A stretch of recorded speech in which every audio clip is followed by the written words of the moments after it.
Midnight Movie Review. Hi. So we finally have our Ender's Game movie. Yep, it's here after a long time and a lot of people waiting on it. And for the purposes of this video, I'm just going to focus on the movie. And I'm going to make it spoiler-free. The adaptation, the film from the book, all that good stuff, I am going to cover in a different video, and that's going to be full of spoilers. This one, spoiler-free. So let's talk about what the movie did well. It's really good looking. It's an incredibly visual movie. The battle room translates amazingly to the big screen. And that kind of leads us to the other good thing about the movie, Ender himself, played by Asa Butterfield. And he's actually really good. He comes across as a really good Ender. His performance is nuanced enough to where some of the emotions that I thought would be really hard to portray from the book actually come through. Now, let's talk about the bad. The movie feels really rushed.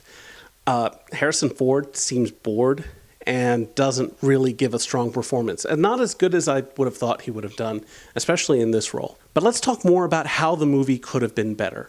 And a lot of people are going to be saying that if you read the book, you'll probably appreciate the movie more. That's not a good argument to make. For example, I've never read any of the Harry Potter books, but I love the Harry Potter movies. And I think a really good example of what this movie should have been going for is Prisoner of Azkaban. With an adaptation, you really don't have to do everything that a book does. You just have to cover the high points and tell the story.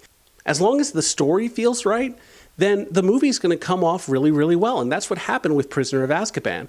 I don't know what happened in the Harry Potter books, but Prisoner of Azkaban feels like a really good movie. Now let's contrast that. Harry Potter and the Half-Blood Prince feels like stuff is being left out. Yes, it's a really strong movie, and it's a way better adaptation than Ender's Game is.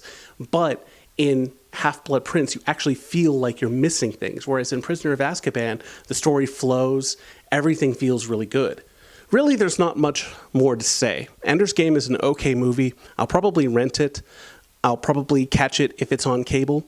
It really is a shame because this was a chance for Gavin Hood to really come through after Wolverine X-Men Origins, or X-Men Origins Wolverine, whatever the hell it was. And it's not a bad movie. It's just, it could have been so much better. It feels like it's more of a cliff notes of the book than an actual movie in and of itself. Yes, there were parts that were left out, and I'll get more into that in the spoiler cast, but it still feels incomplete. It still feels like, hey, let's do all these things that the book did and not really tell the whole story.